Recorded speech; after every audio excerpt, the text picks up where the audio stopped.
तो भैया अभी जो है कंटेंट मोनेटाइजेशन टूल तो हर किसी को चाहिए, लेकिन एक सबसे खास बात कि कंटेंट मोनेटाइजेशन टूल अगर आपको मिल भी गया ना तो उसका कोई फायदा नहीं होने वाला। अब आपको लगेगा भाई ये मैं क्यों बोल रहा हूँ, क्योंकि देखिए इतने सारे लोग हैं ना जिनको कंटेंट मोनेटाइजेशन टूल मिल रहा है, अगर उनके व्यूज नहीं है, उनकी रीच नहीं है, उनके एंगेजमेंट नहीं है, उनके फॉलोवर्स नहीं आ रहे हैं, तो कंटेंट मोनेटाइजेशन टूल लेके क्या करोगे यार? उसका वो वैसे सेटअप भी कर लोगे लेकिन व्यूज आएंगे 1000, 500, 2000, 10,000, उससे कोई खास रिजल्ट आपको नहीं देखने को मिलेगा। क्योंकि as per ads on reels और कंटेंट मोनेटाइजेशन टूल के अंदर रील्स, इन दोनों की रेवेन्यू के अंदर बहुत बड़ा अभी डिफरेंस देखने को मिलता है। जिसके पास में एड्स ऑन रील्स है उसकी अच्छी अर्निंग है अभी फिलहाल, बट एड्स ऑन रील्स के अंदर जो कंटेंट मोनेटाइजेशन टूल के अंदर जो रील्स रेवेन्यू है वो कहीं ना कहीं अभी बहुत कम कम है as compare ads on reels. तो अभी ये समझो कि एक ऐसा पेज है, पूरा डिटेल्स में दिखाऊंगा आपको मैं, हर चीज समझो कि एक ऐसा पेज है कि मतलब 35 मिलियन का ट्रैफिक है। और देखो इसका सबसे बड़ा बेनिफिट क्या होएगा, 35 मिलियन का ट्रैफिक है और इस पे कंटेंट मॉनिटरिंग टूल स्टार्ट हो गया, और ये लास्ट अभी अप्रैल से स्टार्ट हुआ था, मार्च से स्टार्ट हुआ था पेज। ये डेडिकेटेड एवरी डे 4 से 5 6 रील्स इसके ऊपर अपलोड होती हैं और फोटोस अपलोड होती है, वो भी total original A to Z 100% original. कई लोग बोलते हैं सर आप कंटेंट नहीं दिखा रहे। अरे भैया काहे दिखाएं? कंटेंट दिखाने से पता क्या होता है, फिर आप जो है सिमिलर वही कंटेंट उठा उठा के इधर उधर इनहेंस करके बस, तो मतलब इसमें एक्चुअल में जो उसकी ग्रोथ होनी चाहिए थी ना वो सब खत्म हो जाती है। बट आप ये समझ लो यार ओरिजिनल है, मानो तो ठीक है, नहीं मानो तो भी ठीक है, वो आपकी इच्छा है।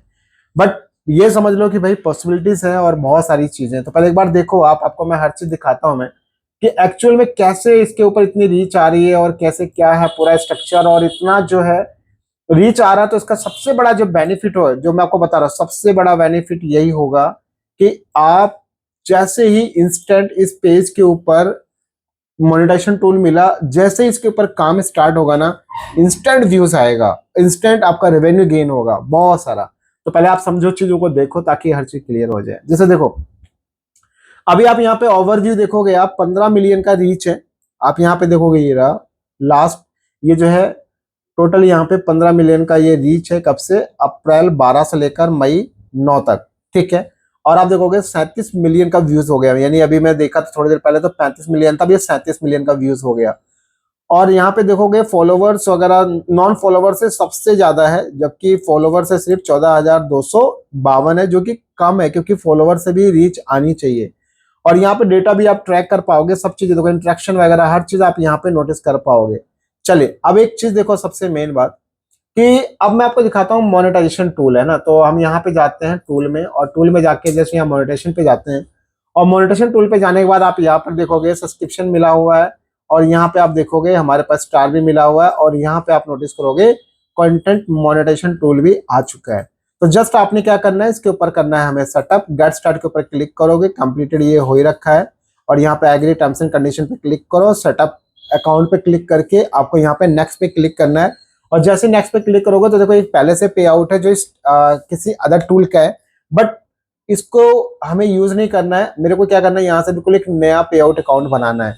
ये बात ध्यान रखना, मैंने हमेशा बोला है कि भाई अगर आपके पहले पे आउट में कोई गड़बड़ी है, कोई प्रॉब्लम है, तो ट्राई कीजिए कि आप नया पे आउट अकाउंट बनाओ, वो भी लैपटॉप या डेस्कटॉप मोड में जाके इसको आप ओपन करके आप आराम से कर सकते हैं।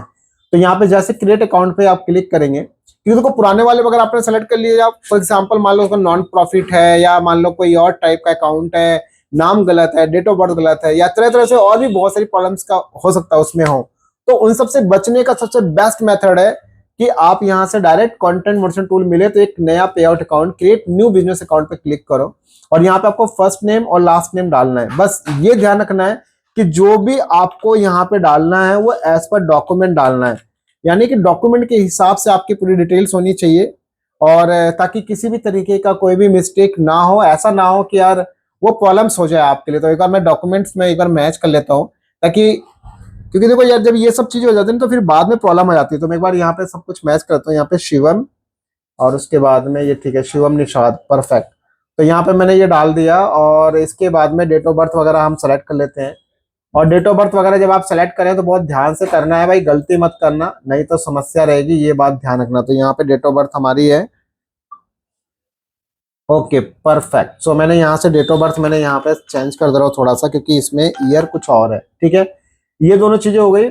इसके बाद में यहाँ पे नाम भी हो गया, स्पेलिंग भी हो गई, सब कुछ सही हो गया। अब हम लेना यहाँ पे कंट्री, और कंट्री में जब आप आओगे तो यहाँ पे ले लो इंडिया, और इंडिया लेने के बाद अब हमें यहाँ पे क्या करना, आगे चीजों को बस ध्यान से समझना है, क्योंकि लोग यहाँ पे सबसे बड़ी गलती यही करते हैं, बिजनेस टाइप वो पता नहीं क्या क्या सेलेक्ट कर लेते हैं इधर। ये सब मत करो, जस्ट आप यहाँ पे फर्स्ट ऑप्शन जो है इंडिविजुअल, इस पे क्लिक करना है और यहाँ पे आपको नेक्स्ट करना है। और एक चीज और ध्यान रखना है कि जब आप ये सब प्रोसेस कर रहे हो ना, तो आप एक बार में सारी चीजें कंप्लीट करो, कोई भी चीज मिस मत करना।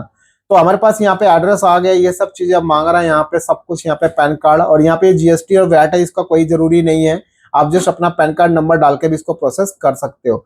तो जस्ट सिंपल मैं इस पे पूरी डिटेल भरता हूँ और उसके अकॉर्डिंग फिर आगे इसको हम प्रोसेस करते हैं। ओके, तो अभी यहाँ पे आप देखोगे सारी चीजें बिल्कुल परफेक्ट, सारी इन्फॉर्मेशन मैंने डाल दिया है, और ये डेटा इसलिए ब्लर है फॉर सिक्योरिटी रीजन, भाई किसी का डेटा ऐसे दिखाना सही नहीं है, तो क्योंकि इसका मिसयूज भी हो सकता है। तो यहाँ पे आप देखोगे सारी इन्फॉर्मेशन करेक्ट होने के बाद इसको हम आगे प्रोसेस करना है। अब आएगा आपके पास में बैंक इन्फॉर्मेशन यहाँ पे अपडेट करने के लिए, फिर आएगा हमारे पास में यहाँ पे देखो बैंक इन्फॉर्मेशन, आपके पास में 3 मेथड है, बैंक ट्रांसफर, वायर ट्रांसफर या पेपल मेथड। तो मेरा सजेशन है आप यहाँ पे वायर ट्रांसफर सेलेक्ट कीजिए, और जैसे यहाँ पे आप वायर ट्रांसफर आप सेलेक्ट करते हैं तो इसके बाद आपसे से यहाँ पे आपका बैंक अकाउंट नंबर, आपका नाम, स्विफ्ट कोड, ये सब चीजें मांगेगा। नाम ऑलरेडी मैं यहाँ पे पढ़ा हुआ है, तो जस्ट आपको अकाउंट नंबर, स्विफ्ट कोड, ये सब चीजें आपको मेंशन करनी है।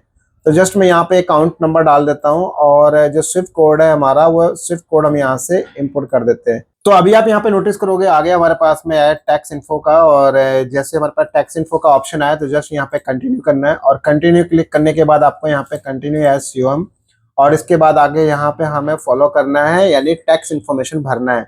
बस ये ध्यान रखना कि टैक्स इन्फॉर्मेशन भरते टाइम पे गलती नहीं होनी चाहिए। फर्स्ट में इंडिविजुअल है, और सेकंड इधर नो कर दो, थर्ड फिर नो कर दो, और नेक्स्ट में यहाँ पे जाके जो नाम है कॉपी कर लो आप यहाँ से। यहाँ यहाँ पे कंट्री ले लेंगे हम लोग, इंडिया ले लेंगे यहाँ से, ये रहा।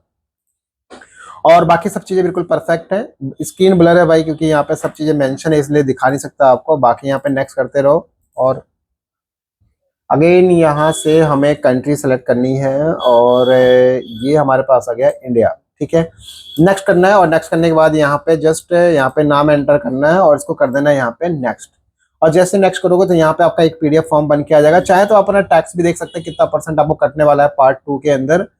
तो ये सब चीजें आप मैच कर सकते हो, आसानी से देख लेना अगर आपको देखना चाहें तो। बाकी ये सब सबमिट करो, और सबमिट फॉर्म करोगे जैसे, तो आप यहाँ पे देखो डन हो गया, और डन होते हमारा ये टैक्स इन्फॉर्मेशन का काम जो है डन हो गया, यानी ये था हमारा लास्ट स्टेप।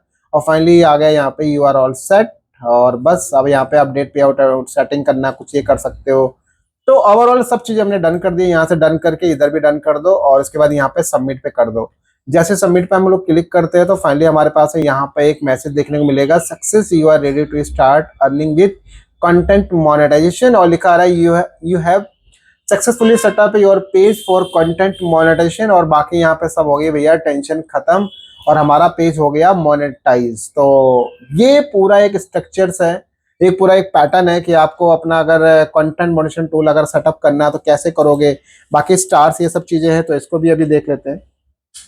बट अभी यहाँ पे देखोगे कंटेंट मोनेटाइजेशन टूल के अंदर आप यहाँ पे नोटिस करोगे कि आपके पास में यहाँ पर ध्यान दोगे तो आपके पास में यहाँ पे अर्निंग्स वगैरह सब यहाँ दिखाने लग जाएगा। बट फिलहाल अभी तो ये है कि कंटेंट मोनेटाइजेशन टूल के अंदर अभी यहाँ पे आपके पास में कोई अर्निंग नहीं, क्योंकि अभी जस्ट ये सेटअप हुआ है। तो राइट नाउ ये पूरा एक स्ट्रक्चर है, पूरा एक पैटर्न है आपके कंटेंट मोनेटाइजेशन टूल को सेटअप करने को लेकर। बाकी इसके अलावा बस ये ध्यान रखना, अगर आपको कंटेंट मोनेटाइजेशन टूल मिलता है तो हड़बड़ी में कोई कदम नहीं उठाना है, पहले पे आउट को चेक करो। और मेरा सजेशन है, चाहो तो आप एक नया पे आउट अकाउंट आप क्रिएट कर सकते हो अगर पहले वाला गलत है तो, या तो पहले वाले को ठीक कर लो, फिर उसके बाद कंटेंट मोनेटाइजेशन टूल को सेटअप करो ताकि प्रॉब्लम्स ना आए। बाकी इसकी रिगार्डिंग कोई सजेशन चाहिए, कोई सलाह चाहिए, तो डायरेक्टली आप मेरे फेसबुक के पेज पे या मेरी वेबसाइट पे या वीडियो के डिस्क्रिप्शन में लिंक है, हर जगह से आप टाइम स्लॉट लेके अपना एक डिस्कशन कर सकते हो। मिलता हूँ एक नेक्स्ट और एक अच्छी वीडियो को, एंड